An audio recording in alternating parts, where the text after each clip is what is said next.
Hi guys, welcome to yet another session wherein we'll be discussing in depth about CUET. Since आपका attempt में भी less than मतलब around 7 days ही रह गए हैं, बहुत ही limited time. Less than 7 ही बोलूंगा because 15 से आपका पेपर ही start है. So since इतना limited time है, अब आपको आगे क्या करना चाहिए, कैसे करना चाहिए, all of that. We have discussed 7 day plan in the last session जो हमने कल लिया था yesterday. But since some people may not have joined that, what I'll do is I'll just right away go ahead and summarize that, right? So, सबसे पहले before starting, I'd like to introduce myself. I'm Ayushman Bhatra, CUET All India Rank 1 in the first attempt जो CUET का था 2022. So उसमें मैंने AR1 लाया था, scored 100 percentile in 5 subjects, and yeah, अभी SRCC में हूँ in my second year. अभी second year का fourth semester complete हो रहा है, so it will be my third year. From अगस्त से जुलाई अगस्त से हमारा फिर कॉलेज वापस स्टार्ट हो रहा है, तब तक बीच में ब्रेक है. सो या I also like mentoring students. मैंने पिछली बार स्टूडेंट्स को बहुत मेंटर करा था, अपने जूनियर्स को, जिन्होंने 2023 में अटेम्प्ट दिया. सो जिन्होंने 2023 में अटेम्प्ट दिया, अ लार्ज नंबर ऑफ दो students got into very good colleges. So I have mentored around 30 students who got into SRCC, 10 into SSCBS and so many more. Around 100 North Campus के. ठीक है. जो भी मैं आपको टिप्स बता रहा हूँ, I am giving you as a result of two things: my experience as a student and my experience as a mentor. मैंने दोनों चीजें कर रखी है, यही चीज इंपॉर्टेंट होता है. आप कोई भी अच्छा जो मार्क्स स्कोर कर रहा है, जरूरी नहीं आप उसका ही सुनो, बिकॉज अगेन हो सकता है कि they are just scoring well, they have just executed, जरूरी नहीं है उन्हें राइट स्ट्रैटेजीज पता हो. बट अगर एक इंसान जिसने अच्छा स्कोर लाया भी है एंड दूसरों को भी अच्छा स्कोर लाने में मदद किया, वो इंसान आपको सही से गाइड कर सकता है. And I have actually tried to develop myself to be that person. ठीक है. चलो, now what I'll do is I'll just give you a brief review of what we had discussed yesterday. ठीक है. अभी आपके पास 7 day plan है. ए, आपको सबसे पहले क्या करना है, आपको एलिमिनेट करना है चीजों को. एलिमिनेट क्या करना है, यूट्यूब के फालतू के वीडियोस देखना बंद करो. At max tick two only 2 channels just for updates. उसके अलावा कुछ वीडियो नहीं देखना कि कट ऑफ क्या जाएगा, ये क्या जाएगा. जो एक्चुअल ऑफिशियल अपडेट्स है उसके लिए ही बस फॉलो करो, दैट्स इट. ठीक है. दूसरा, eliminate friends. I know friends बहुत इंपॉर्टेंट होते हैं आपके लाइफ में, बहुत ज्यादा इंपॉर्टेंट है, बिकॉज आप अपने मार्क्स, स्कोर, कॉलेज, ये सब कभी अपने डेथ के बाद लेके नहीं जा रहे होगे. But only the relationships that you have built. But ये 7 दिन, आने वाले 7 दिन भूल जाओ सबको. बिकॉज आप दोस्तों के साथ फालतू की बातें करोगे कि यार तेरा कितना हो गया, उसका इतना हो गया, वो तो टॉपर बनेगा, ये करेगा. बोल दो गाइस मैं अपना फोन ऑफ कर रहा हूँ, मम्मी पापा ने फोन छीन लिया है कि मैं पढ़ना पड़ेगा. मम्मी पापा पे डाल दो या दोस्त भाई पे डाल दो, किसी पे डाल दो, वो लोग कुछ नहीं बोल सकते. आप बस सबसे दूर रहो. अपना इस टाइम पे जितना मैक्सिमम एफर्ट डाल सकते हो डालो. दोस्त रखने भी है तो एक या दो जो आपके जैसे ही पढ़ रहे हैं. मेरा एक फ्रेंड था जो अभी हिंदू इको ऑनर्स में, मैं SRCC BCom honours. Of course मेरे को Hindu eco honours, SRCC eco honours, Stephen's eco honours सब मिल रहा था. सुखदेव का भी मेरे को बीएफआई मिल रहा था. सो वो था, चॉइसेस थी, बट मैंने एसआरसीसी में बीकॉम ऑनर्स लिया. सो या मेरा एक ही दोस्त था जिसके साथ मैं पढ़ता था इन टैंडम, उसका हिंदू ईगो ऑनर्स हुआ. वो भी उसका मैथ्स की गलतियों के कारण नहीं हुआ, जो आज मैं मैथ्स का आपको स्ट्रैटेजी बताऊंगा तो बताऊंगा. He is like the best live example for me कि आप मैथ्स में क्या क्या गलती कर सकते हो एंड जो आपको नहीं करनी चाहिए. ठीक है. तो मैथ्स का टाइम जब मैं डिस्कस करूँ, जरूर मेरे को रिमाइंड करना. I be happy to talk about it. But वही है, आपको अपना एक या दो दो स्टार्ट मार्क्स रखना है, वो आपको इसी कैलिबर को आना चाहिए जो आपको पता है कि अच्छे कॉलेज में जाने वाला है आपकी तरह. तो बस ऐसे एट मैक्स इतने दोस्त रखो, और अगर नहीं रखोगे तो भी कोई दिक्कत नहीं, आप सॉलिट्यूड में भी बहुत अच्छा परफॉर्म कर सकते हो. आपको बस अपने अंदर बिलीफ रखनी है. तो ए, आप एलिमिनेट करो डिस्ट्रैक्शंस. ठीक है. बी, आपको फोकस करना है लिमिटेड चीजों पे. अब पढ़ाई के मामले में भी आप 100 चीजें कर सकते हो, बट आपको सबसे पहले नंबर वन चीज करनी है मॉक्स. मॉक्स के बाद उसके एनालिसिस करना है. अब मॉक्स आपको कैसे करना है, आपको ये देखना है कि अगर आप थ्योरी सब्जेक्ट्स है जैसे बीएसटी वगैरह, अगर वो आधे घंटे में हो जाते हैं इंस्टेड ऑफ 45, तो आप दो दे दो. अगर आप दिन के थ्योरी सब्जेक्ट्स और ये सब जो है वो दो दो दे सकते हो. जैसे मान लो आप इंग्लिश दो दे पा रहे हो 30-30 मिनट्स करके, या मान लो 40-40 भी हो जाए तो 20 मिनट ही ज्यादा है, कोई बहुत बड़ा दिक्कत नहीं है. ठीक है. बस तीनों में 20 मिनट ज्यादा नहीं होना चाहिए, because it would just lead to an 1 hour extension for you. इतना थोड़ा ज्यादा हो जाएगा. बट अगर बीएसटी को आपके 30-30 मिनट्स में हो रहे तो दो पेपर दे दो दिन के, 4 मार्क्स हो गए आपके. इंग्लिश के ट्राई करो दो देना ही, चाहे 40-45 मिनट्स भी लग रहे हो, बट इंग्लिश का तो देना ही चाहिए 2 मॉक. एट दिस पॉइंट आपका बढ़िया हो जाएगा इंग्लिश पे. तो आपके 6 हो गए. एंड आपको ये देखना है कि आपका अकाउंट्स या मैथ्स में से कौन सा ज्यादा इंपॉर्टेंट है, कौन सा बेटर है. तो बहुत ही कम लोग होंगे जिनके लिए दोनों बहुत अच्छा है. जिनको लगता है वो जेन्युइनली मैथ्स में वीक है, आप अकाउंट्स पे जाओ, या आपका जो भी मेन कोर सब्जेक्ट है प्रैक्टिकल के हिसाब से, तो अकाउंट्स या मैथ्स में से आप अपने कर लो. एंड आपको फिर उसका ही मॉक देना, अकाउंट्स का मान लो आप अकाउंट्स का दे रहे हो. ठीक है. सो आपका ये टोटल हो गया. अब इसके अलावा एट मैक्स आप चाहो तो एक फिफ्थ सब्जेक्ट रखो, बट आपको उसके मॉक्स नहीं देने. आपको बस यही देखना है, एक जो आपका फिफ्थ सब्जेक्ट होगा, फिजिकल एजुकेशन हो सकता है, मैथ्स हो सकता है, एंटरप्रेन्योरशिप हो सकता है, ऐसे कोई ना कोई एक सब्जेक्ट एक्स्ट्रा होगा आपका फिफ्थ. अगर कुछ है ऐसा सब्जेक्ट, तो पहले देखो कि वो अभी आपका 15 to 18 के अराउंड ही हो रहा है क्या, अगर उसके बाद हो रहा है तब तो पॉइंट नहीं है, तब तो बाद में देखना, 3-4 दिन का आपको गैप मिलेगा। अगर वो पहले हो रहा है, अभी मतलब साथ में हो रहा है 15 to 18 में, in that case what you need to do is, आपको उसका बस 1 घंटा देना है दिन में, या तो आप वो 1 घंटा पढ़ सकते हो या तो आप 1 घंटा मॉक दे सकते हो। द कॉल इज योर्स कि आपकी उस लेवल पे कितनी प्रिपरेशन है, बट आप 1 घंटे से ज्यादा अपने फिफ्थ सब्जेक्ट को नहीं दे सकते। आपको मैक्सिमम टाइम डिवोट करना है अपने मेन 4 सब्जेक्ट्स में। अब इंग्लिश में मैं स्टार्ट करूंगा टॉपिक से, तो मैं पहले इंग्लिश का आपको अभी बता दे रहा हूँ आपको क्या क्या करना है, and then we'll figure out with the recap of the previous session जो अभी ऑन गोइंग है, एंड देन मैं बाकी सब्जेक्ट का आपको बता दूंगा टिप्स, ठीक है। तो इंग्लिश के लिए आपको सबसे इंपॉर्टेंट चीज जो करनी है वो ये है कि आपको एरियाज डिफाइन करने हैं। आपका वोकैबलरी एक एरिया है, वोकैबलरी पढ़ने के लिए मैंने पहले बताया वर्ड वर्ड पार्मेडिस के पीछे में लिस्ट ऑफ वर्ड्स रहता है, अगर आप उसको रोज थोड़ा थोड़ा भी गो थ्रू करोगे, आप नंबर ऑफ पेजेस देख लो कितने पेजेस है, उसको आप डिवाइड बाय 6 कर दो, डिवाइड बाय 5 कर दो, इट वुड बी आइडियल अगर आप डिवाइड बाय 5 करो, एंड रोज जितने भी आपके पेजेस हो रहे हैं बस उन्हें गो थ्रू करो। अगर आप दो दो बार भी उस पेजेस को गो थ्रू कर लेते हो, आपका काम हो जाएगा, you will be able to score very well, ठीक है। तो आपका वोकैब के लिए तो ये हो गया। अगर आपके पास फिर दूसरा पार्ट आता है RC, RC is going to be the main differentiator आपके पेपर में, लोग एक या दो आरसी गलत करते ही हैं, एंड वही आपका स्कोर को डिफरेंशिएट कर देता है। तो आप अगर आरसी को जितना ज्यादा प्रैक्टिस कर सको उतना बढ़िया। Reading comprehension, reading comprehension is going to be the main difference, because uh वो आपको टाइम मैनेजमेंट में हेल्प करेगा, और बी जो मेन मिस्टेक्स होते हैं वहीं पे होते हैं, एक या दो, तो आप अगर उससे सॉर्ट कर लोगे तो you would be much much ahead of the crowd, ठीक है। तो ये दो चीज तो आपके रीडिंग कॉम्प्रिहेंशन की हो गई। रीडिंग कॉम्प्रिहेंशन का मैंने आपको बता दिया, मैंने आपको बता दिया ऑल्सो अबाउट, क्या बोलते हैं इसको, आपका वोकैबलरी, राइट। ये दो एरियाज मैंने अच्छे से कवर कर दिया, ठीक है। ओके, सो अब इसके अलावा आपको बचता है ग्रामर। ग्रामर में बच्चों को बहुत ज्यादा प्रॉब्लम होती है, ठीक है। ओके, सो कोई मेरे से सोर्स पूछ रहा है जो मैंने वोकैबलरी के लिए बोला, कोई बात, it's a very popular book.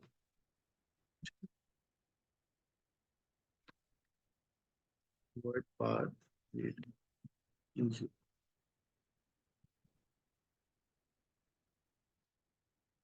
हाँ, ठीक है। सो मूविंग ऑन, आपको मैंने इसका बता दिया। अभी ग्रामर की जहां तक बात है, ग्रामर के लिए आपको दो चीज देखना, आप पहले मॉक्स दो, ठीक है। आपने अभी तक मॉक्स दिए होंगे या फिर आप आने वाले 2 दिन में दे दो मॉक्स, तब तक आप ग्रामर का पहले देखो, ग्रामर के 3 चीज तो कवर करनी है, तो अगर आपने अभी तक मॉक्स नहीं दिए तो आप 2 दिन में दोगे, तब तक आप ये 3 चीज तो कवर कर लो। आर्टिकल्स, आर्टिकल्स इंपॉर्टेंट है, बच्चे यहाँ पे बहुत सिली मिस्टेक करते हैं, आई नो बहुत सिंपल टॉपिक है, पर बच्चे बहुत ज्यादा सिली मिस्टेक करते हैं। तो आर्टिकल्स एक एरिया हो गया आपका। Direct indirect speech that is narration, वो है। एक्टिव पैसिव वॉइस, ये तीसरा एरिया है, ठीक है।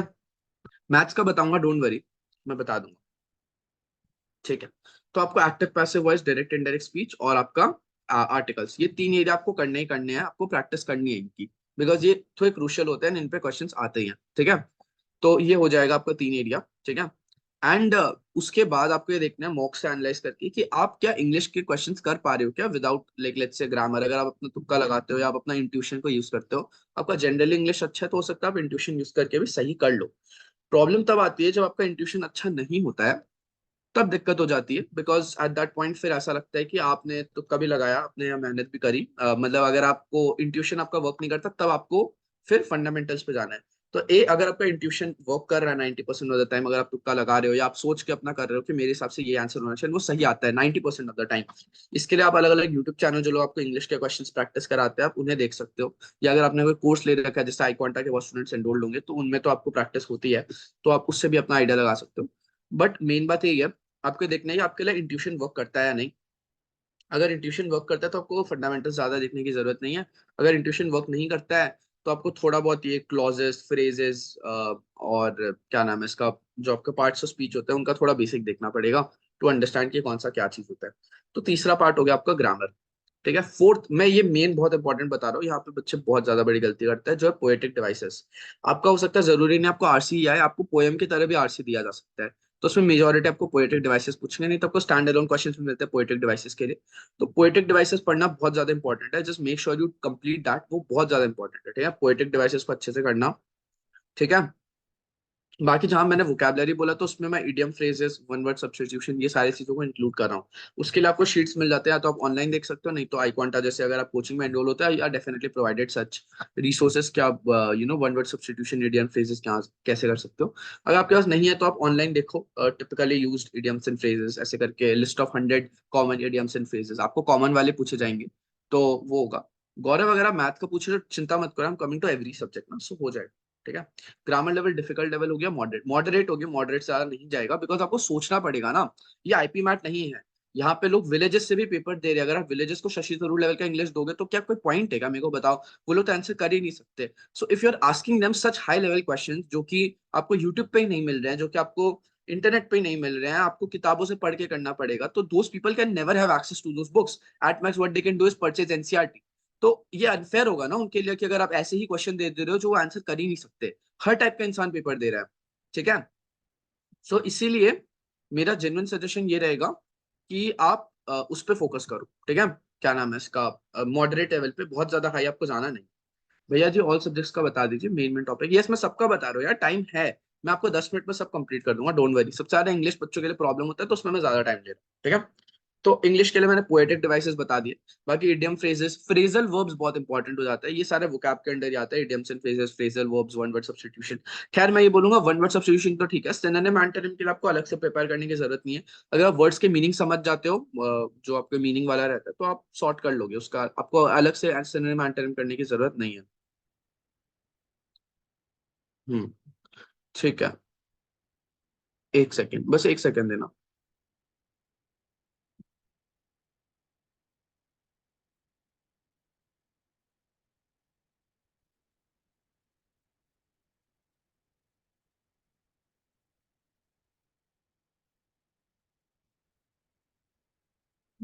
एक एक सेकंड देना गाइस, मेरे को एक बार कैमरा ऑफ करना पड़ेगा, थोड़ा नेट इशू आ रहा है, मैं करता हूँ आपका क्वेश्चन आंसर कर रहा हूँ, don't worry.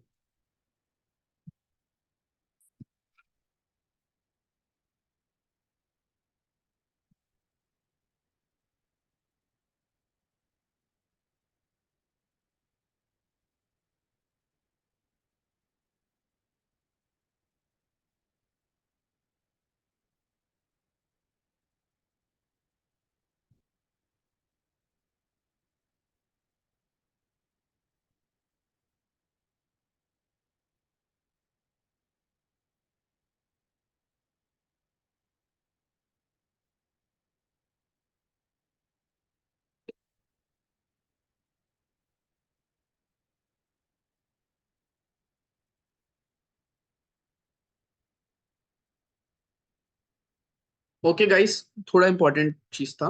Idioms and phrases are endless, how to prepare, मैं यही बोलो ना, 100 कॉमन इडियम्स एंड फ्रेजेस को सर्च करो, या चैट जीपीटी को बोल दो मुझे 100 कॉमन इडियम्स एंड फ्रेजेस दे दो, या इंडिया के हिसाब से बोल दो, या 100 common idioms and phrases for a moderate level English speaker, ऐसे करके। एआई का यूज करो या इंटरनेट का यूज करो। फ्रेजल वर्ब्स नहीं होता बिल्कुल, आई अंडरस्टैंड, देखो फ्रेजल वर्ब्स थोड़े मुश्किल होते हैं, बट आप फ्रेजल वर्ब्स टॉप 50 कर लो, इडियम फ्रेजेस टॉप 100 कर लो, मोर और लेस आपका चांस हो जाएगा। एनीवेज मैं तो आपको बोल ही रहा, आप दिन में दो दो मॉक्स दो। आप मॉक्स दोगे, आपको आधा उधर से पता चल जाएगा। आप चाहो तो थोड़ा टाइम पीवाईक्यू में देख सकते हो, पीवाईक्यू वाला तो बहुत ही बढ़िया रहेगा। अगर आप पीवाईक्यू जो होता है, बहुत सारे पीवाईक्यूज का आपको करेक्शन मिल जाता है ना, अलग अलग आपको सोर्सेस से आप देख सकते हो। अगर पीवाईक्यू के इंग्लिश के जो एमसी मॉक्स, और मॉक्स में आपको इडियम्स एंड फ्रेजेस मिल जाएगा ना पीवाईक्यू के, तो आप वो सब देख लो, मोरल लेस आपके सिमिलर टाइप के आएंगे, तो आपको आइडिया मिल जाएगा किस लेवल पे पूछा जाता है। आपको यूट्यूब पे भी बहुत सारे पीवाईक्यू सॉल्विंग क्वेश्चंस वाले मिल जाएंगे। इंग्लिश के आप वोकैबलरी के पीवाईक्यूज देख लो, जहाँ पे आपको idioms and phrases, phrasal verbs, आपके वन वर्ड सब्स्टिट्यूशन, आपके वोकैबलरी के क्वेश्चंस, ये सारे मिल जाए। PYQs could be the change like difference for you, अगर आपको उससे आइडिया मिल जाता है, राइट, तो उसके हिसाब से आप वर्ड्स प्रिपेयर कर सकते हो, आपको पता चल जाएगा, नहीं यार ये आएगा, नहीं यार ये नहीं आएगा। ठीक है। जहां तक फॉरेन वर्ड्स की बात है, तो दो तीन आप कर सकते हैं, जैसे कार्पे डीएम हो गया, जिसको बोलते हैं सीज द डे। ऐसे दो तीन चीजें बहुत सिंपल होती है, if you want you can try those, but would not ask you to बहुत ज्यादा टाइम इन्वेस्ट करने इन फॉरेन वर्ड्स, बिकॉज वो आप छोड़ सकते हो। ठीक है। अब मैथ्स में इंटीग्रेशन इंपॉर्टेंट है, ऐसे इंपॉर्टेंट है, मैं बताता हूँ, आई कम टू मैथ्स यार। एक बार मैं इंग्लिश का बोलो तो इंग्लिश का डाउट पूछो, बिकॉज तुम लोग पूरे टाइम इंग्लिश का पूछते रहते हो। अभी मैं इंग्लिश का कवर कर रहा हूँ ना, तो कोई दिक्कत नहीं है, मैं बताता हूँ। ठीक है। तो जहां तक आपके इंग्लिश की बात है, तो आपका ये वाला चीज हो गया, फ्रेजल वर्ब्स बहुत इंपॉर्टेंट है, ये सारे तो वो कैप के अंडर आ गए। मैंने आपको ग्रामर बता दिया, आपको रीडिंग कॉम्प्रिहेंशन बता दिया, आपको पोएटिक डिवाइसेस जो वो पार्ट होता है वो आपको मैंने बता दिया। ठीक है, ये सारी चीजें बहुत बहुत बहुत इंपॉर्टेंट है। एक एरिया जो बहुत इंपॉर्टेंट है, जो बहुत ज्यादा अंडररेटेड रहता है, जिसको लोग एरिया कंसिडर ही नहीं करते, वो है राइटिंग सेक्शन। आपको नोटिस का फॉर्मेट, डायलॉग का फॉर्मेट, लेटर का फॉर्मेट, ईमेल का फॉर्मेट, ये सब चीजें देख के जानी है, बिकॉज वो आपको बताएंगे कि डेट इस साइड लगता है, इस साइड लगता है नोटिस में, आपके बीच में पहले क्या लगेगा, ये लगेगा या वो लगेगा, आपके फिर इनविटेशन में क्या होगा, ये सब आपने 11 12 में पढ़ा है आपने, इनविटेशन वगैरह। तो आपको 100% इन्विटेशन एंड रिप्लाईज, आपको फिर मेल कैसे लिखते हैं, या फिर लेटर्स, नोटिस, ये सारे क्वेश्चन 100% आपसे पूछेंगे। मैं आपको बता रहा हूँ ये सच में। इसीलिए मेरा it would be a very good big suggestion कि आप एटलीस्ट राइटिंग सेक्शन को थोड़ा बहुत देख लो, ठीक है। With that we are done with English, ठीक है। तो मैंने आपको मेन कल इंग्लिश का यही बताया था, जैसे एग्जांपल हो गया कि आपने एनालिसिस कर लिया, तो आप पहले दिन में अपना 4 घंटे से 5 घंटे आप मॉक्स दो। मैंने आपको मॉक्स का बता दिया, आपका पूरा स्ट्रक्चर क्या रहेगा। जो आपका एक फिफ्थ सब्जेक्ट है, उसका या तो आप 1 घंटे मॉक में इन्वेस्ट करोगे, या फिर 1 घंटे आप उस पर इन्वेस्ट करोगे जो कि आपका है, उसको बस पढ़ना, ठीक है। 1 घंटा आपको फिफ्थ सब्जेक्ट में होगा, बाकी 4 आवर्स में आपको मेजोरिटी टाइम इंग्लिश के 2 मॉक्स दे दिए, 2 मॉक्स दे दिए, 2 थ्योरी सब्जेक्ट के, तो 6 मॉक्स हो गए। 1 मॉक आपने अपने मेन कोर सब्जेक्ट का दे दिया। कोर सब्जेक्ट का सिर्फ एक ही मॉक, बिकॉज वो थोड़ा हैवी होता है। So what you can do is, वो जो कोर सब्जेक्ट का आप पढ़ोगे, आप once you have done that, वो मॉक वाला चीज, उसके बाद में आप उसका सबसे पहले जाओ इंग्लिश पे, जाओ इंग्लिश का, आपको पता चलेगा आपने क्या क्या मिस्टेक्स करे। आप पहले अपने मिस्टेक्स को डिवाइड कर लो, ये मैंने कल बहुत अच्छे से बताया था। टेंसेस करो अभी इंग्लिश में। यार अगर आपका टेंसेस नॉर्मली हो जा रहे हैं विदाउट इंट्यूशन से, अगर आपके हो जा रहे हैं, मतलब आपको खुद जो लगता है उसके हिसाब से आपके सही हो रहे हैं, तब तो सही है। अगर नहीं हो रहे, तब आप डाल सकते हो थोड़ा टाइम टेंसेस में। ऐसे प्रीटी सिंपल, तो बहुत ज्यादा दिक्कत आएगी नहीं उसमें। ये जरूर है, अगर आप टेंसेस और अच्छे से कर लेते हो, तो आपका डायरेक्ट एंड डायरेक्ट स्पीच भी और बेटर हो जाएगा। So it's perfect, it's a good idea to move ahead with that, कोई दिक्कत नहीं है, ठीक है। ओके। सो कोई आरसी का पूछा, भैया in RC should be based on a general view और specifically based on the RC, because sometimes, नहीं नहीं, पॉइंट ऑफ व्यू के हिसाब से बिल्कुल नहीं करना है आपको, आरसी के हिसाब से करना है, बहुत important. You have to use RC, ठीक है। अकाउंट्स पे डीबीएमएस के पूरे क्वेश्चन थ्योरी आ रहे हैं, 2 3 लेफ्ट आउट करना ही पड़ता है। हाँ, अगर छोड़ना है तो रहने दो, मतलब कोई मतलब वो डिलीटेड वाला पार्ट तुम थोड़ा सा छोड़ सकते हो, अगर अभी तक अच्छे से करा नहीं है, ठीक है। भैया जी जनरल टेस्ट की प्रिपरेशन मोबाइल से हो जाएगी ना? यस, आराम से हो जाएगी, मैं बताता हूँ, रुको, चिंता मत करो, मैथ अरे सब कवर करूंगा, चिंता मत करो गाइस। सेशन है, मैं कहीं भाग थोड़ी ना रहा हूँ, ठीक है। आपको मॉक का एनालिसिस कैसे करना है, जो आपने सही करा है उसका तो आप बस एक बार एक्सप्लेनेशन देख लो, ताकि आपका रिवाइज हो जाए। जो आपने गलत करा है उसका आप स्क्रीनशॉट ले लो, ताकि आपका कलेक्शन ऑफ मिस्टेक्स आएंगे। आपको नोट्स नहीं बनाना है, आपको उसे कलेक्शन ऑफ मिस्टेक्स से रिवाइज करना है अपना रोज रोज, ठीक है। सो आप अपना कलेक्शन ऑफ मिस्टेक को देखोगे, आपको दो पता चलेगा, या तो आपके कंसेप्चुअल मिस्टेक थे, या फिर आपके सिली मिस्टेक थे। सिली मिस्टेक का बेस्ट वे सॉर्ट करने का वही है कि आप बार बार अपने सिली मिस्टेक को रिवाइज करो। यानी जब कलेक्शन बना लेते हो अपने सिली मिस्टेक का, उन्हें रिवाइज करते रहते हो, वो आपका, एक सेकेंड, हाँ वही, yes yes exactly, very good Awadhesh, yes. सब एक बार थोड़ा शांत हो जाओ, मैं बता रहा हूँ, ठीक है। मैं आपको ये बहुत इंपॉर्टेंट बता रहा हूँ, आपका सिली मिस्टेक कैसे सॉर्ट होगा। आपको जितने भी सिली मिस्टेक्स है और कंसेप्चुअल मिस्टेक्स है, आप उनका स्क्रीनशॉट लेकर कलेक्शन बना लो, एंड कलेक्शन को रिवाइज करते रहो। ऐसे करने पे क्या होगा कि जो आपके कंसेप्चुअल मिस्टेक होंगे, वो तो आपको उसी दिन उसको रिवाइज करना, जो आपका दिन बचता है ना, 4 घंटे इस पे, 2 घंटे एनालिसिस पे, उसके अलावा जो आपको पूरा दिन बचता है, उसमें आपको मेजोरिटी टाइम 50-50 आप इंग्लिश पे डिवाइड कर लो, 50 आप अपना अकाउंट्स वाले कोर्स सब्जेक्ट पे डिवाइड कर लो। 1 घंटा आप मान लो उसके लिए निकाल सकते हो फिफ्थ सब्जेक्ट, और एक एक घंटा आप थ्योरी सब्जेक्ट दोनों के लिए एक एक घंटा रिवीजन के लिए निकाल सकते हो। बाकी टाइम आपको 50-50 डिवाइड हो जाएगा इंग्लिश और आपका अकाउंट्स के बीच में। एग्जाम्पल दे रहा हूँ, हो सकता है आप अकाउंट्स में बहुत अच्छे हो बट बीएसटी में खराब हो, तो बीएसटी और इंग्लिश मान लो, ये आपका वो टेक है। बट जो कंसेप्चुअल होंगे, वो आपको उसी दिन हाथों हाथ उसके लेक्चर्स देख के प्रैक्टिस करके आपको बेटर करना है। एंड सिली मिस्टेक जितना रिवाइज करोगे उतना बढ़िया हो जाएगा। उसके अलावा एनालिसिस का सेकंड स्टेज ये रहेगा कि जो आपने क्वेश्चंस मिस करे, जो आपने अटेम्प्ट नहीं करे, उसमें से कौन से में आप डाइसी थे कि यार इसको मेरे को अटेम्प्ट कर देना चाहिए था। फिर आप देखो कि जो आपको लग रहा था अटेम्प्ट कर देना चाहिए था, क्या वो सही होता। इससे आपकी गट फीलिंग स्ट्रांग होगा, आपको समझ में आएगा आपका गट फीलिंग कैसे वर्क करता है। क्या क्वेश्चन जो आप फील करते हो कि सही था, वो फील करने पे सही होता है या गलत होता है। मेरे केस में ऑपोजिट होता था। When I used to feel a question is correct, पहले 37 तक तो ऑब्वियसली पूरा फ्लॉलेस रहता है, लास्ट के 3 क्वेश्चंस पे दिक्कत आती है। तब जो क्वेश्चन मुझे फील होता था यार ये सही है, वो गलत होता था, जहां पे मुझे लगता था हो सकता है 1% चांस की गलत हो जाए, और उसको मैं छोड़ देता था, वो एक्चुअली सही होता था। तो ये एनालिसिस आपको, ये इनसाइट्स आपको खुद ही अपना मॉक देख के पता चलेगा। इससे आपका स्कोर बूस्ट होगा। आपको ये सारी चीजें करनी होगी। आपको देखो, winners don't do think different things, they do things differently. तो आपको बस सेम चीजें करना है, बस आपको वो जो मॉक का एनालिसिस, जो बच्चे बस फोटो लेके छोड़ दे रहे होंगे, या बस ओवरव्यू लेके छोड़ दे रहे होंगे, आप एक्स्ट्रा माइल जा रहे हो, आप फोटो ले रहे हो, आप सोच रहे हो कि जो अनअटेम्प्टेड छोड़ा वो मैंने सही करा गलत करा। These are the steps.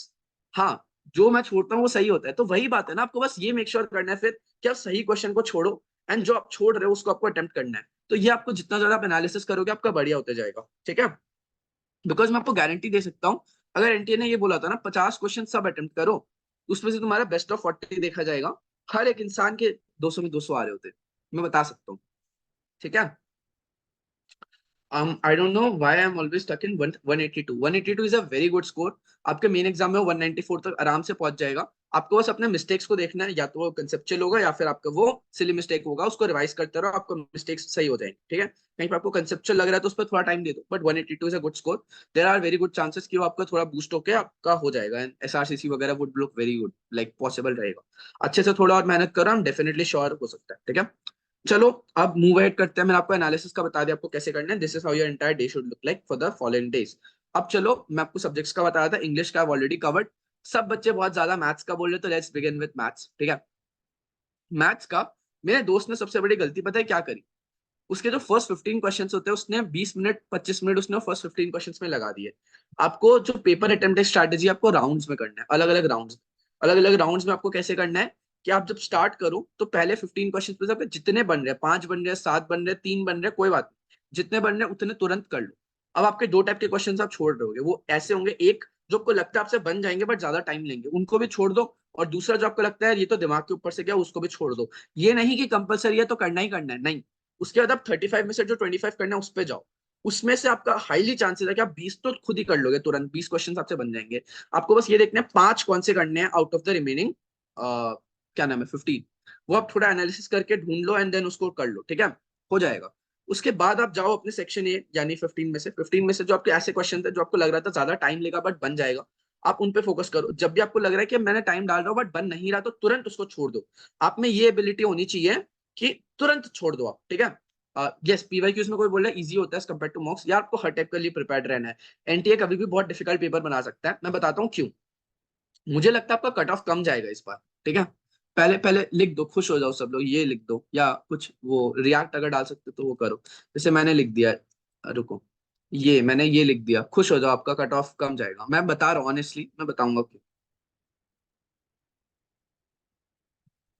ठीक है, हाँ, तो देखो मैं बताता हूँ, ये क्लास मिल जाएगी। रिकॉर्डिंग का नहीं पता, यस मैं ऑनेस्टली बता रहा हूँ, आपका रिलेटिवली चांसेस है कि कट ऑफ कम जाए। मैं बताता हूँ उसका क्या क्या लॉजिक है। ठीक है, जब आपका पहले होता था तो यूजुअली वो 2 महीने तक चलता था, जैसे मैं अपना टाइम बताऊँ तो जुलाई और अगस्त चला था। तो अब देखो, जब जुलाई वालों का पेपर तुम ले रहे हो, तुम उन्हें 3-4 दिन पहले बता रहे हो, मुझे 3 दिन पहले पता चला कि मेरा पेपर 15 जुलाई को है। ठीक है, एंड 3 दिन में मुझे सब पढ़ना था, एंड उसके पहले एनटीए ने कुछ हमें ज्यादा न्यूज वगैरह नहीं दिया था, बस पता था कि जुलाई और अगस्त में होगा, तो हमें 3 दिन पहले पता चला। एंड वो 18 या 19 तक ही पेपर था, 15 जुलाई से 19 जुलाई के बीच में ही लोगों के था, वो सबका अलग अलग स्लॉट था, ऐसे अभी जैसे एक साथ हो रहा है वैसा नहीं था। तो उस पे क्या हुआ, NTA was forced to give an easy paper. क्यों इजी पेपर? बिकॉज उन्हें बच्चों को खुश रखना है। अगर बच्चे का पेपर ज्यादा टफ कर देंगे तो वहाँ पे लड़ाई हो जाएगी। ठीक है, तो एनटीए के अगेंस्ट बहुत प्रोटेस्ट होता है, इसलिए उन्होंने शुरू में just to make sure the students are happy, उन्होंने इजी पेपर दिया, एक दो ट्रिक क्वेश्चंस दे दिए ताकि कट ऑफ आपका 190 180 ऐसा, मतलब 780 790 ऐसा हो जाए कि एक दो क्वेश्चन तो सभी गलत कर रहे हैं वो ट्रिक क्वेश्चंस, बट बाकी बच्चों का अच्छा स्कोर आ रहा है। अगस्त वालों के साथ क्या हुआ, एनटीए ने सोचा इनको तो थोड़ा डिफिकल्ट पेपर दे देते हैं ताकि कट ऑफ कम रहेगी, बट फर्क नहीं पड़ता। अगस्त वालों के पास एक महीना एक्स्ट्रा था, एंड अगस्त वालों ने जुलाई को ऑलरेडी पेपर देख रखा था। तो जब उन्होंने इतनी ज्यादा प्रेप कर ली थी, अगस्त वालों को तुम थोड़ा ज्यादा डिफिकल्ट पेपर भी दोगे तब भी वो 200 में 200 ला रहे थे। So because of this entire thing, because of students, one hand or students getting an easy paper because they're attempting very early, they didn't get time to revise, इसलिए उन्हें बहुत easy paper दिया गया। एंड अगस्त वाले and पे students जिनको बहुत ज्यादा टाइम मिल गया, प्लस उन्हें पैटर्न भी पता था, इसलिए दोनों साइड में लोग फुल ला रहे थे। आज के टाइम पे ऐसा कुछ नहीं है, उन्हें अपीज नहीं करना स्टूडेंट्स को, उन्हें स्टूडेंट्स को खुश नहीं करना, आपका एक टाइम पे पेपर होने वाला है। तो ऐसा होगा, देखो पेपर आपको लगेगा बहुत ईजी है, ठीक है, आपको जेन्युइनली पेपर लगेगा बहुत ईजी था या बहुत मॉडरेट था, बट हर एक क्वेश्चन ट्रिक क्वेश्चन होगा। ठीक है, आपको बोल देंगे जो फाइनल आंसर उसको डिवाइड बाय 2 करके दो, या फिर जो फाइनल आंसर है अपने रोल नंबर से मल्टीप्लाई करके दो, जो भी है, आपको एग्जांपल दे रहा हूं। आपको इस केस में एकदम भी आपको पता नहीं चलेगा कि आपने क्वेश्चन गलत करके आया, बट चांसेस आर कि आप एक दो क्वेश्चन ऐसे गलत करके आओगे। इसलिए मैं मॉक एनालिसिस पे बार बार फोकस कर रहा हूँ कि आप एकदम फोकस से पेपर दो, सही से पेपर दो, बिकॉज इतने सारे एक साथ है ना, तो लोग ऐसे थक के अपना रिलेटिवली एक दो ज्यादा गलत कर रहे होंगे बिकॉज ऑफ मेंटल एग्जॉशन। आप अपने आप को मेंटली एग्जॉस्ट नहीं करते हो, अपना थोड़ा रेस्ट लेते हो, अपने आप को सही से मैनेज करके पेपर देते हो, एंड जब पेपर दे रहे हो तो फोकस करके दे रहे हो। If you are doing all of these things तो आपके चांसेस ऑफ मिस्टेक्स कम हो जाएंगे, एंड आप फोकस करके जहां पे लोग स्टूपिड मिस्टेक्स करेंगे आप वहां बचा लो। आप अगर वहां बचा लेते हो तो आपका 189 185 190 ऐसा स्कोर भी अगर पहुंच जाता है तो आपका आराम से हो जाएगा, ठीक है। बिकॉज 760 770 ऐसा भी कट ऑफ हो सकता है out of 800 for like top colleges as well. अगर अगर उन्होंने ऐसा करा कि यार बस एक दो तो सबके गलत हो रहे हैं वो ट्रिक क्वेश्चंस के कारण, एंड ऐसा हो रहा है, तो आपका पेपर ऑन द सरफेस उतना डिफिकल्ट नहीं लगेगा, बट डिफिकल्ट होगा just because of trick questions, ठीक है। कुणाल क्या बोल रहे हैं, माई स्कोर आर 190 180 इंग्लिश का, बाकी का 175 plus, and found out that I get minus marking because I do the correction directly with my gut. ठीक है, तो आपको बस उस पर वर्क अपॉन करना है, आप थोड़े और मार्क्स दो, जहां पे आपको लग रहा है आपका कंसेप्चुअल मिस्टेक्स है उसको थोड़ा और बेटर करो। BST is going very well, try to just make sure वो 200 हो जाए, बहुत हेल्प करेगा आपको, आप जेन्युइनली कर सकते हो। इंग्लिश का मैंने आपको आज बहुत कुछ बताया, चांसेस आर की हो जाएगा। लास्ट डेज में रेस्ट इंटरवल्स कितने होने चाहिए यार, ऐसा है ना, देखो अगर आपका जीटी बहुत लेट है एंड आपकी उसके पहले सुबह बहुत एग्जाम है और आपके लिए जीटी इंपॉर्टेंट नहीं है, तो आप जीटी दो ही मत, आप जाके सो जाओ अपने घर, ठीक है। कोई दिक्कत नहीं होगी अगर आप पेपर नहीं दो तो, एक दो पेपर ऐसे, बस आपका मेन 4 पेपर टोटल हो जाने चाहिए, मेरे हिसाब से 5 पेपर हो जाने चाहिए ताकि आपका एक बैकअप रहे। बट जीटी अगर आपके लिए बहुत ज्यादा इंपॉर्टेंट है तो आप छोड़ भी सकते हो, ठीक है। बट यही है कि आपको एटलीस्ट जैसे ही आप आओ, आप एग्जाम दे के आओ, आप 2 घंटे एग्जाम आके सो लो, ठीक है। या तो फिर आप ये कर सकते हो कि आप एग्जाम से आते ही 4 या 6 घंटे सो रहे हो, पूरा रात पढ़ रहे हो। I would not recommend that because आपके लगातार एग्जाम है। तो the best strategy would be कि आप आओ, सो जाओ 2 घंटे, फिर अच्छे से पढ़ो, फिर आप सो जाओ, एंड देन सुबह आप 2-3 घंटे रिवाइज कर रहे हो before going to the exam day, ठीक है। तो आइडियली आपका समझना चाहिए कि सोया, पढ़ा, 4 घंटे फिर और सो लिया एंड देन पढ़ा, ठीक है।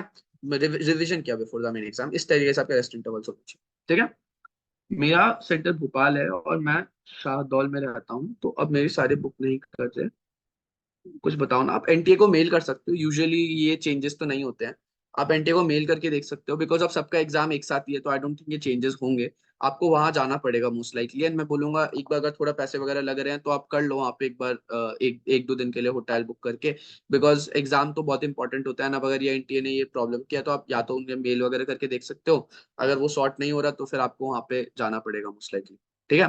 भैया डर लग रहा है यार, डरने की बात नहीं है, आप जितना ज्यादा मॉक्स दोगे उतना ज्यादा आप तैयार हो जाओगे पेपर के लिए ना, बहुत अच्छा करोगे। ऑनेस्टली बता रहा हूँ, देखो आप लोग स्पेशल हो, आप में डिफरेंस है। मेजोरिटी लोग अभी आईपीएल देख रहे होंगे या चिल कर रहे होंगे, बट आप लोग यहाँ पे बैठ के सुन रहे हो मेरी बातें, ठीक है। तो आप लोग ऑलरेडी स्पेशल हो, ठीक है। तो बस अच्छे से थोड़ा मेहनत करना, आप लोग कर लोगे, डोंट वरी, ठीक है। अब चलो मैं थोड़ा अच्छे से आपको बता देता हूँ। मैं आपको मैथ्स का बताता हूँ, तो मैथ्स का सबसे बड़ा मेन आपका पेपर अटेम्प्ट स्ट्रैटेजी होता है कि आप अगर वो 15 क्वेश्चंस में ही करने बैठ गए तो आपको बहुत दिक्कत हो जाएगा।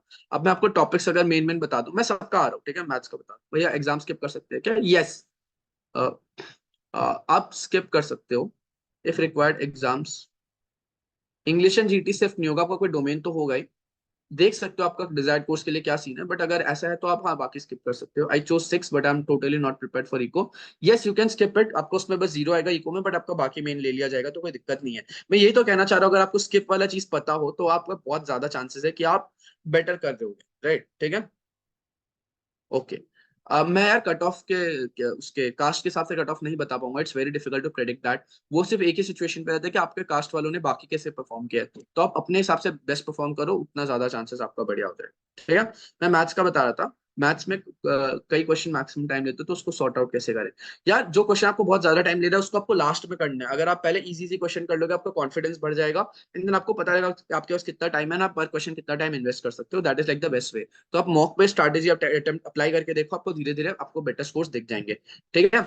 जीटी इंपॉर्टेंट है क्या? अगर आप सुखदेव वगैरह जाना चाहते हो तब इंपॉर्टेंट है, या बीएचयू जाना चाहते हो उसमें बीकॉम ऑनर्स में जीटी का इन्वॉल्वमेंट है, वो अलग अलग जो बाकी यूनिवर्सिटीज है उसमें जीटी का थोड़ा इन्वॉल्वमेंट है, डीयू में कम है।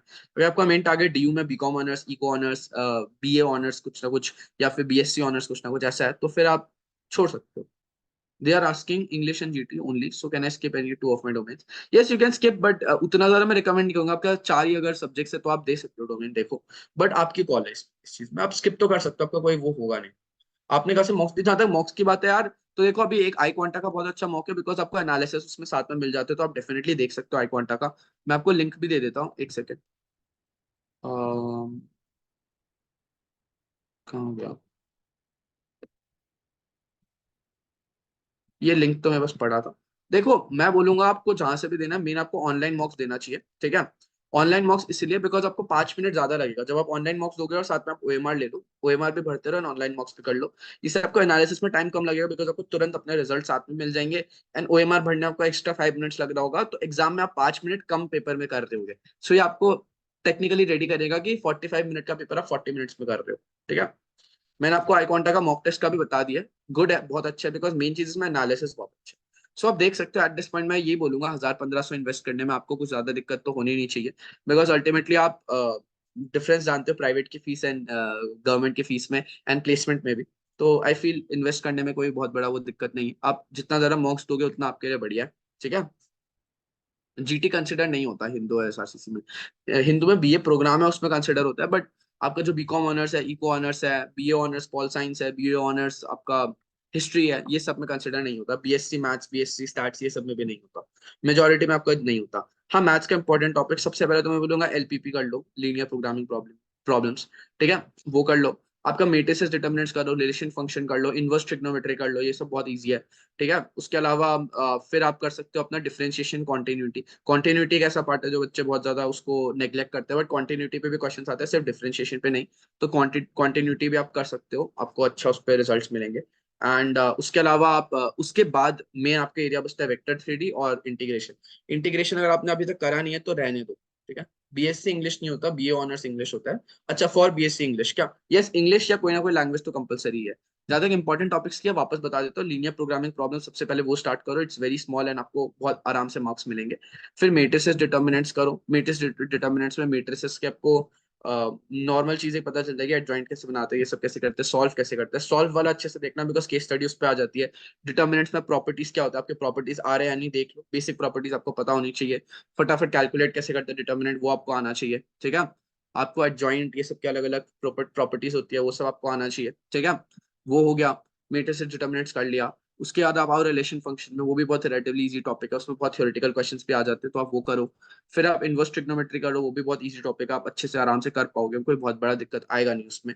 उसके बाद में आपके पास आ जाता है कॉन्टिन्यूटी, डिफरेंशिएबिलिटी। कॉन्टिन्यूटी भी करना बहुत इंपॉर्टेंट है बिकॉज एक दो क्वेश्चन आपका डायरेक्टली ये पूछेगा कॉन्टिन्यूअस है या नहीं फंक्शन, तो आपको उस पर बताना होगा। ये फंक्शन डिफरेंशिएबल है या नहीं, आपको उस पर बताना होगा। एंड देन फिर आपको डिफरेंशिएशन आ जाता है कि डिफरेंशिएट करके दो, वो भी आपको करना होगा।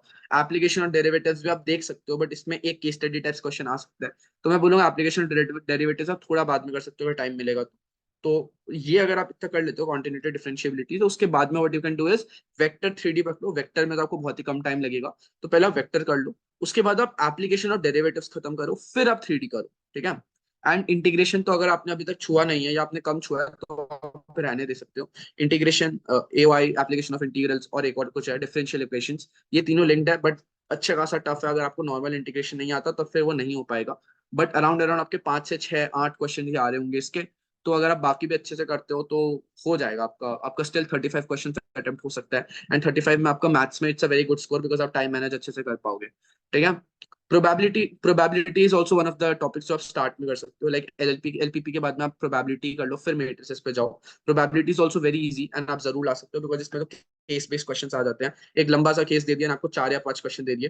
प्रोबेबिलिटी आपका टाइम भी कम लगेगा, इजीली स्कोरिंग भी है। प्रोबेबिलिटी का तो अच्छे से प्रैक्टिस करना, लीनियर प्रोग्रामिंग का अच्छे से करना, मेट्रिसेस का अच्छे से करना, इनवर्स ट्रिको का अच्छे से करना, रिलेशन फंक्शन का अच्छे से करना, ये 5 तो, और कॉन्टिन्यूटी डिफरेंशिएबिलिटी, ये 6 तो ऐसे टॉपिक है जिसमें आपको आराम से सही आप कर सकते हो। उसके बाद दिक्कत आती है थोड़ा एओडी में दिक्कत आएगी। वेक्टर्स फिर भी मॉडरेट है।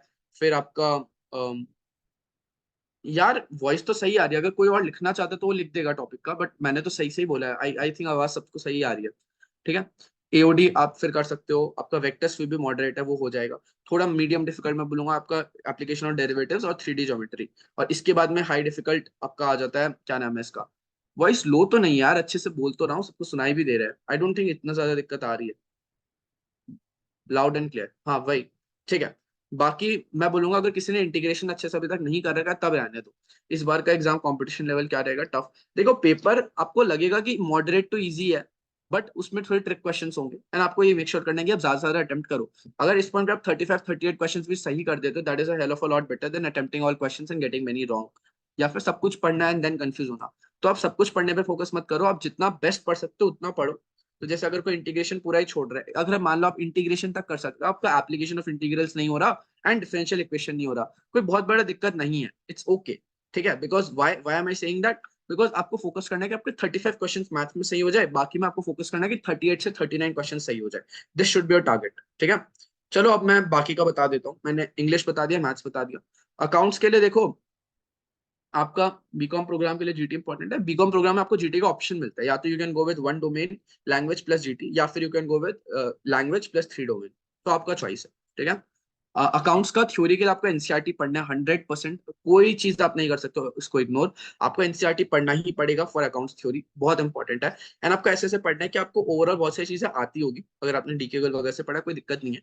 आप एक बार अकाउंट्स की थ्योरी को रीड मारो, क्वेश्चंस वगैरह को इग्नोर करो, सिर्फ थ्योरी वाले पार्ट को रीड मारो। जो जो आपको लग रहा है नया है, उस पेज का स्क्रीनशॉट लेके आप पूरा अकाउंट्स थ्योरी का कलेक्शन बना लो। मैंने भी यही करा था। फिर आप उन थ्योरी के क्वेश्चंस को देखो। I am very sure, 100% sure कि आप अगर ये करते हो, आपको बहुत नए नए टाइप की थ्योरी मिलेंगी जो सिर्फ एनसीईआरटी में अवेलेबल है, एंड वही क्वेश्चंस आते हैं एग्जाम। बाकी का जहां तक बात है, तो ये बोलूंगा दिन का एक मॉक तो जरूर सॉल्व करो। फिर आपको पता चलेगा कि आप कोई ना कोई कंसेप्ट में वीक हो या कहीं ना कहीं दिक्कत है, तो वन शॉट देखो। ठीक है, वन शॉट देखो। आप पूरा बुक्स पे वापस नहीं जा सकते, इतना टाइम नहीं है। आप वन शॉट देखो, एंड जहां पे टॉपिक में दिक्कत है आप उसके टॉपिक वाइज क्वेश्चन सॉल्व करो। That is like the main way how you are going to move ahead. PYQs को देख सकते हो, बाकी एक मॉक सॉल्व करते रहो, पीवाईक्यूज से भी देख सकते हो। अकाउंट्स थ्योरी के पीओ से कौन सा चैप्टर इंपॉर्टेंट है, इसमें आपको सबका देखना है, बहुत बहुत इंपॉर्टेंट। ज्यादा इंपॉर्टेंट है आपका पार्टनरशिप के फर्स्ट 2 चैप्टर्स प्लस शेयर्स का फर्स्ट चैप्टर। बट आपके थ्योरी आनी तो सबसे ही है। और बाकी कैश फ्लो का भी ये ध्यान रखना कौन से अकाउंटिंग स्टैंडर्ड से है। वो शायद AS2 रिवाइज्ड है। जो भी स्टैंडर्ड है एएस का, मेरे को पता नहीं कौन सा वाला है, बट ब्रैकेट में रिवाइज्ड है। रिवाइज्ड वाला बात बहुत नहीं। आप 25 से ज्यादा नहीं लिख पाओगे कारुण्या। आपको 25 ही कंसिडर होगा, उसके बाद वो नहीं लेगा। AS3 revised, yes exactly. Counselling के टाइम पर फिर any extra skill I have done 50 plus MUN।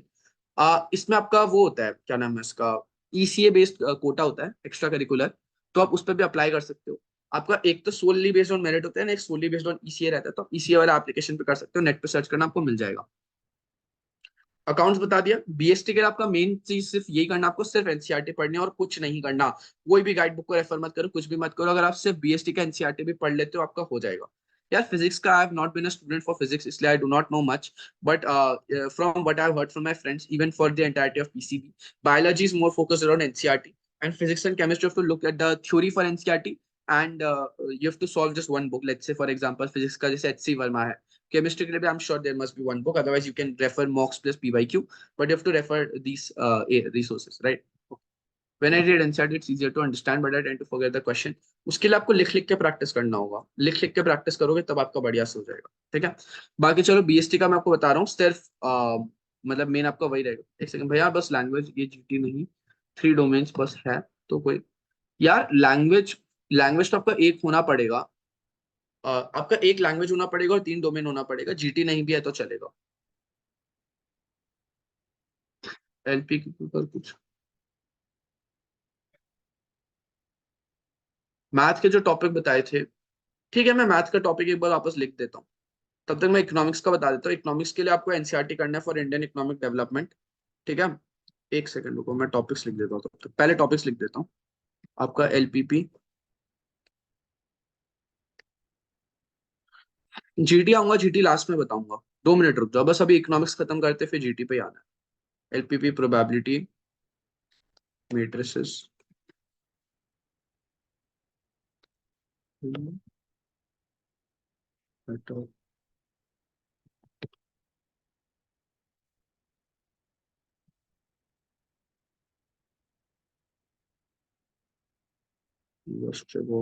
उसके बाद आपका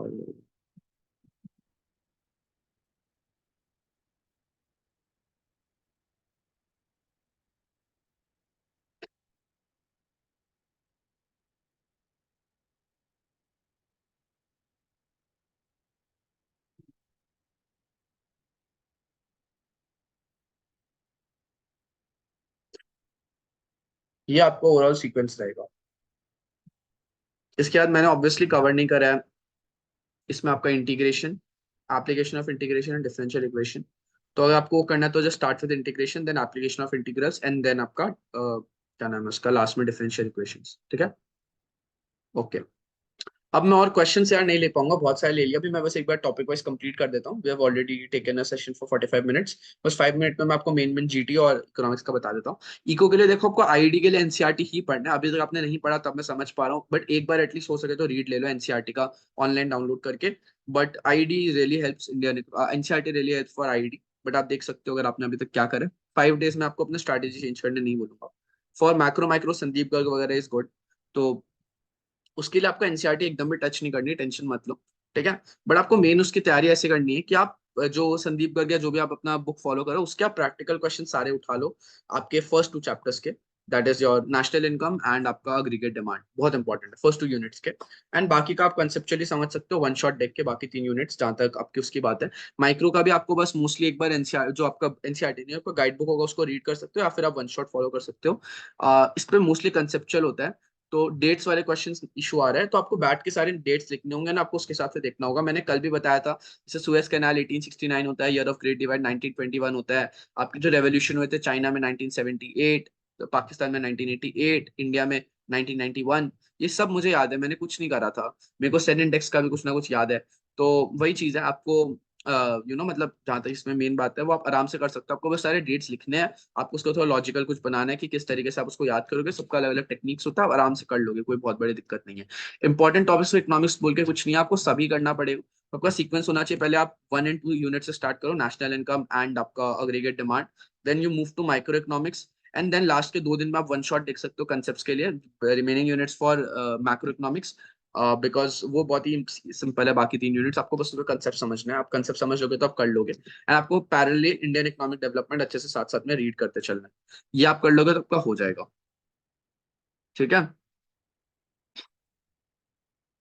how to tackle such questions यार, जो प्रियांश तुमने बोला ना बीएसटी के रिगार्डिंग में, ऐसा बहुत टाइम्स होता है जहाँ पे क्वेश्चन ही गलत होता है, पीवाईक्यू वगैरह में भी या मॉक्स में भी।